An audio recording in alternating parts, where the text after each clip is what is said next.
So TJ, thanks so much for being with me today and having this conversation. In your tenure as an audit leader, would love to hear a little bit about how you think about innovation and how you foster innovation within your team. Can you share a little bit? Absolutely. And Amanda, thank you for having me. This is an honor. I really enjoy being able to share insights, being able to participate in different types of forums. So thank you for the opportunity. This question is really front and center. We recently completed an internal audit conference that's put on by PwC. And one of the purposes of our internal audit conference is to really focus on this, right? How do we think about strategies and how do we move forward? So a couple of strategies that come to mind is definitely making sure that our audit teams are just aware of how important it is for them to be present, how important it is for them to be in the room, so to speak, where the magic is happening and be contributing to that magic. And one way that we think about that is definitely trying to create small teams that are able to pick different topics of our strategic plan and really bring it to life, right? I think it's important that as leaders, we sometimes develop a strategic plan and then we think we can do it all ourselves, right? Yes. But what's important is to be able to come up with the ideas of the strategic plan, have the foundation, and then go throughout your internal audit organization and find individuals that can pick things that's passionate to them and let them contribute to the evolution of those strategic plan items. And they become owners of that, right? They are driving it. Their voices are heard. They're learning in the process. And more importantly, when it comes time for full implementation, they are the ones that are able to say, no, we created something of value and we went through the processes and the cycles of bringing it to life. I think that's just one way to do that.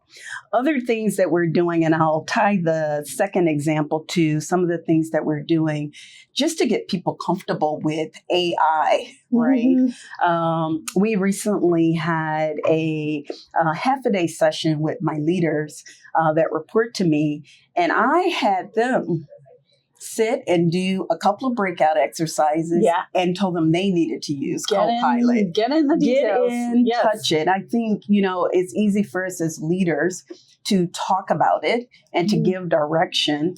But I think with the advancement of so many technical tools, I think as leaders, we have to get in and use it and have some of these tools, like literally roll up our sleeves and start playing with them on small scales to really help excite, our team members as well. So that's another great way.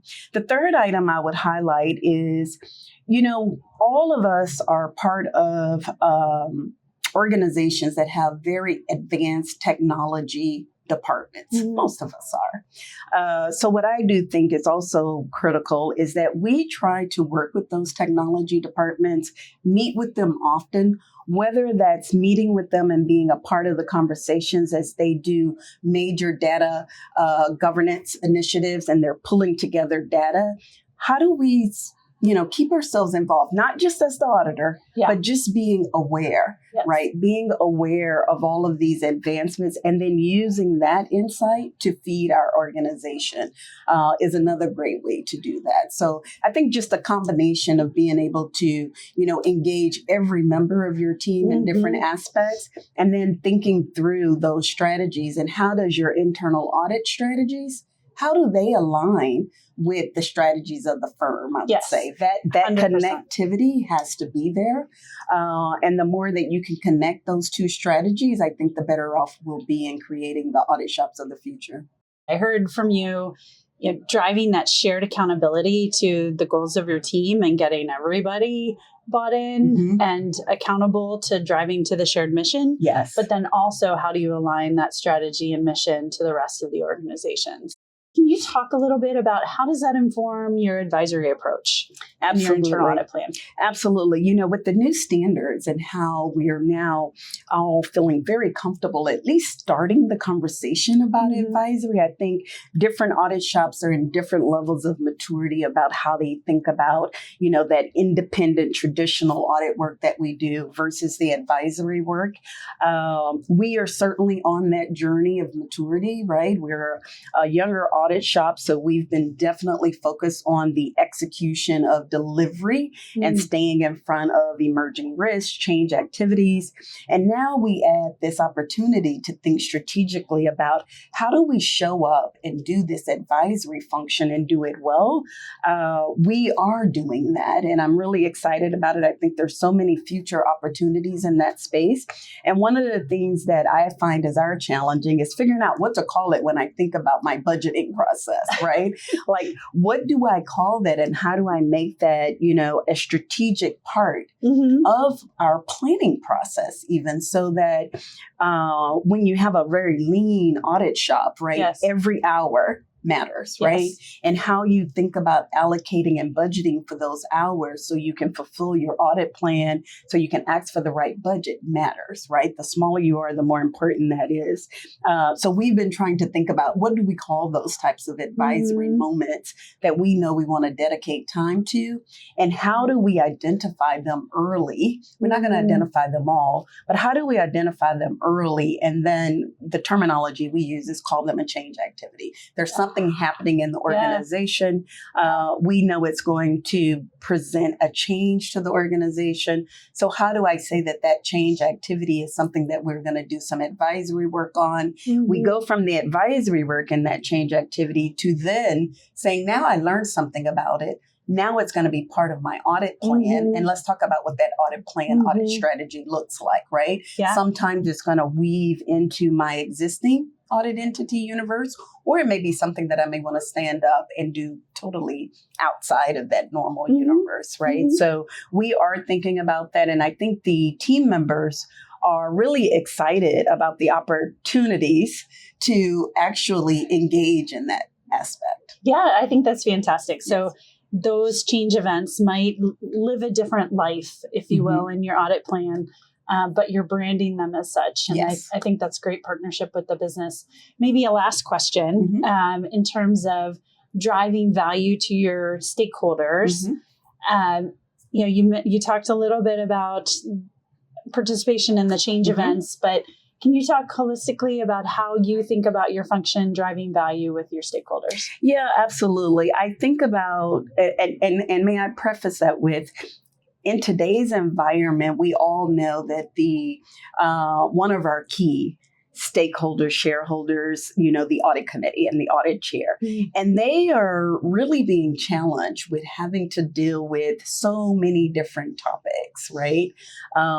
Earlier today, we were hearing back from some of the work that you all have done in the surveys and how audit committees are going back and forth from cyber to AI to everything so that's much in between. Yes. So when we think about this shareholder value, I think as we were talking about, being able to do those contributions from an advisory perspective, so important. A second aspect of that is really looking at us from an internal audit function is operational efficiencies.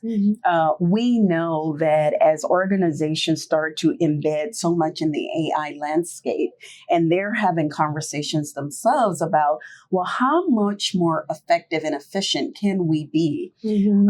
Internal audit shops has to look inward and know that we have to do that as well, right? So we are going to be asked, be challenged to think about how are we operating and are we being efficient? We're stewards of the firm's dollars, right? Absolutely.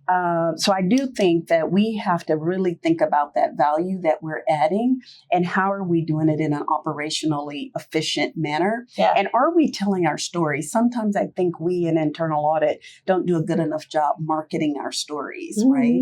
And that is one that I'm trying to focus on as well. Like we have to be able to market when we build something of value, we use it. We build a very sophisticated data analytics tool tool. We use it to do 100% population. How often are we sharing the success of that, right? Mm-hmm. And when I think about the success, it's in a couple of different ways. Not just that I used it and tested and did 100% population, but where is it that the business, the first line, was able to pick that up and use that and incorporate that into their process? We have to be able to market that, right? Yes. So we can show the value of that. So I think that is one way that we do have to start thinking about with all these advancements that we want to talk about. I need the budget to build a data analytics team. Okay, well, what did you save? Mm-hmm. Can I dimension it? Can I not? But that's another area. The other one I would say that we're really focused on is one team. At the end of the day, and I think the standards are helping solidify that, we are part of the organization, right? Mm. So it is important that we do our jobs in a very independent way.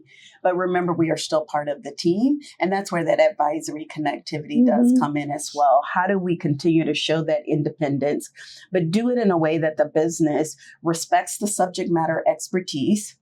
Yeah. 1. 2, we do it in a way that we're constantly able to upskill our resources. 3, we do it in a way so that we attract top talent, right? And I think of the talent and the value we're adding from a talent perspective in 2 ways.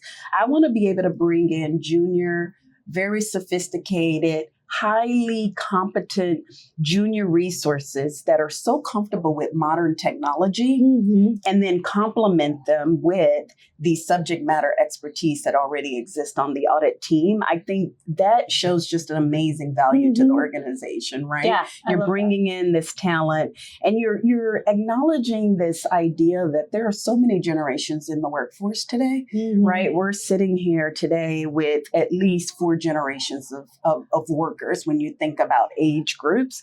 And it's so important that you find a way to bring those generations together and leverage that subject matter expertise. And we know internal audit will always be a provider of resources back to the organization, although we don't like that very often, but it's a fact, right? People are going to come into our organization and stay for life. People are going to want to rotate back to the business, and you hope you're creating that environment and that shareholder value where people are going back and forth, right? So Absolutely. I do try to think about that. So that all kind of buys into that one team. And the last one I'd mention is being open to changing some of these traditional reporting processes that we've had, and how do we try to make all of our reporting shorter, more concise, visually appealing. I think our stakeholders say, yes, please. Yes, please. Give me more, right? So I think that's another area that we continue to add value.